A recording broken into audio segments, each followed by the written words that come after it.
जय शीतला माता की। देश के यशस्वी प्रधानमंत्री जी को मेरा बहुत बहुत प्रणाम है। प्रधानमंत्री जी वोट बैंक की राजनीति करने वाले उन्होंने देश को बहुत नुकसान पहुंचाया है। जैसे ही मोदी जी बड़ा काम देश के लिए करते हैं, इनका विरोध का नारा 7वें आसमान पे पहुंच जाता है।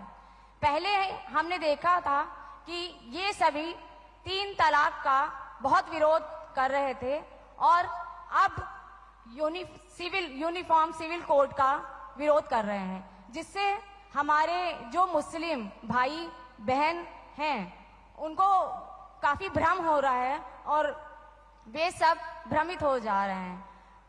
कैसे इनको हम समझाएं? कृपया अपना मार्गदर्शन प्रदान करें। एक तो मैं आपको बधाई देता हूं, आपने ये सवाल पूछा। इस सवाल से मैं पूरा विश्वास से कह सकता हूं कि आप जमीन से जुड़ी हुई कार्यकर्ता हैं, लोगों के बीच रह करके लोगों के सुख दुख को जानने वाली बहन है आप, और इसलिए मैं पहले तो आपको बधाई देता हूं। देखिए, मुझे लगता है, यानी देखिए, हमें थोड़ा अध्ययन करना चाहिए। मुझे लगता है कि जो भी 3 तलाक के पक्ष में बातें करते हैं, 3 तलाक की वकालत करते हैं, ये वोट बैंक भूखे लोग मुस्लिम बेटियों के साथ बहुत बड़ा अन्याय कर रहे हैं।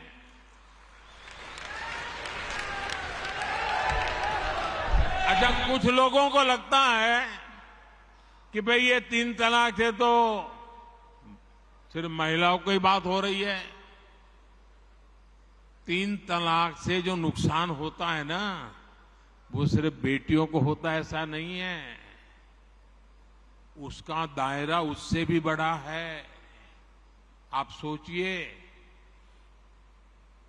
बहुत ही अरमानों के साथ बेटी को शादी कर करके ससुराल भेजा हो और 8-10 साल के बाद 3 तलाक कह करके उसको कोई निकाल दे, तो उस माँ बाप का क्या होगा जिसके घर में बेटी वापिस आती है? उस भाई का क्या होगा? वो भाई, पिता, सब उस बेटी की चिंता में इतने दुखी हो जाते हैं।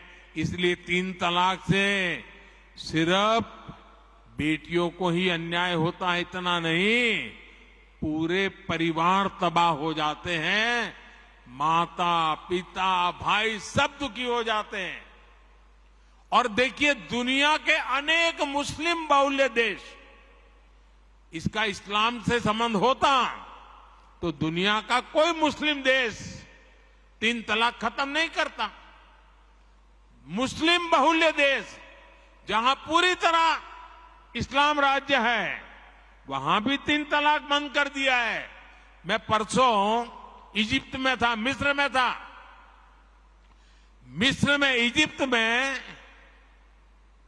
90% से ज्यादा सुन्नी मुसलमान समाज है और इजिप्ट में आज से 80-90 साल पहले 3 तलाक की प्रथा को समाप्त कर दिया।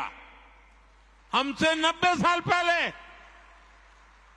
अगर 3 तलाक इस्लाम का जरूरी अंग है तो पाकिस्तान में क्यों नहीं होता भाई? अगर 3 तलाक इस्लाम का जरूरी अंग है तो इंडोनेशिया में क्यों नहीं होता? अगर 3 तलाक इस्लाम का जरूरी अंग है तो कतर, जॉर्डन, सीरिया, बांग्लादेश, ये तो सारे मुस्लिम बस्ती वाले देश हैं, वहां पर उनको बंद क्यों कर दिया?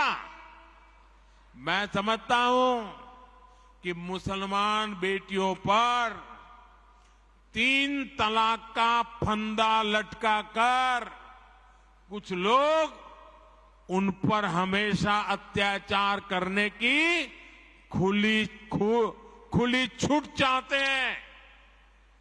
यही लोग 3 तलाक का समर्थन भी करते हैं और मैं जानता हूं कि इसलिए ही मेरी मुस्लिम बहनें, बेटियां, मैं जब भी जहां जाता हूं वो भाजपा के साथ खड़ी रहती है, मोदी के साथ खड़ी रहती है। साथियों, भारत के मुसलमान भाई बहनों को भी ये समझना होगा कि कौन से राजनीतिक दल उन्हें भड़का करके उनका फायदा लेने के लिए उनको बर्बाद कर रहे हैं। आजकल हम देख रहे हैं कि यूनिफॉर्म सिविल कोड के नाम पर ऐसे लोगों को भड़काने का काम हो रहा है। आप मुझे बताइए, एक घर में परिवार के एक सदस्य के लिए एक कानून हो, परिवार के दूसरे सदस्य के लिए दूसरा कानून हो, तो क्या वो घर चल पाएगा क्या? कभी भी चल पाएगा क्या? फिर ऐसी दोहरी व्यवस्था से देश कैसे चल पाएगा? हमें याद रखना है कि भारत के संविधान में भी नागरिकों के समान अधिकार की बात कही गई है। साथियों, ये लोग हम पर आरोप लगाते हैं, लेकिन सच ये है कि यही लोग मुसलमान करते हैं।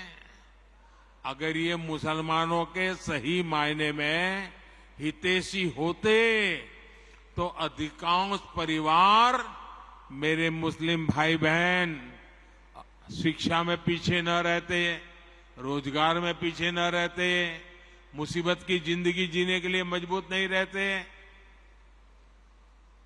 और सुप्रीम कोर्ट ने बार बार कहा है, सुप्रीम कोर्ट डंडा मारती है, कह रही है कॉमन सिविल कोड लाओ, लेकिन ये वोट बैंक के भूखे लोग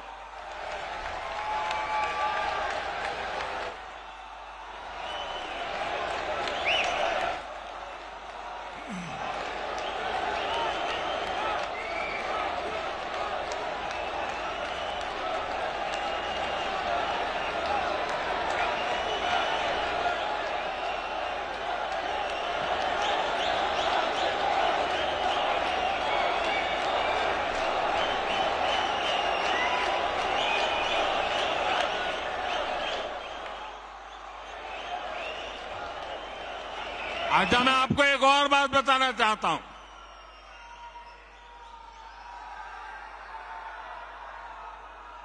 अगर आप हमारे मुसलमान भाई बहनों की तरफ देखोगे और मैं देखता हूं कि जो हमारे पसमानदा मुसलमान भाई बहन हैं,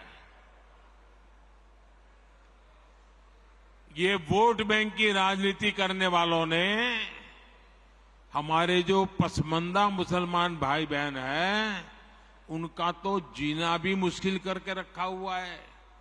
वो तो तबाह हो गए, उनको कोई फायदा नहीं मिला है।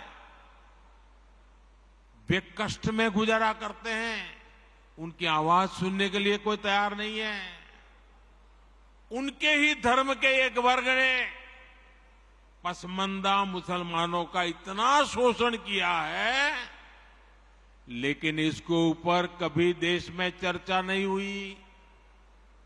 जो पसमानदा मुसलमान है, उन्हें आज भी बराबरी का हक नहीं मिलता, उन्हें नीचा और अछूत समझा जाता है।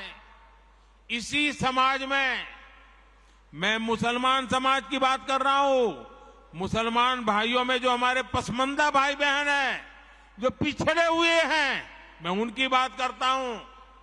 पसमानदा मुसलमान मोची होते हैं, भिस्ती होते हैं, जोगी होते हैं, लाल बेंगी होते हैं, भटियारा होते हैं, मिरासी होते हैं, डफाली होते हैं, मुकेरी होते हैं, मदारी होते हैं, जुलाहा होते हैं, लंबाई होते हैं, बेदा होते हैं, बामणिया भी होते हैं, छिया होते हैं, लहरी होते हैं, हल्दर होते हैं, सिकदर होते हैं, कितनी ही जातियां।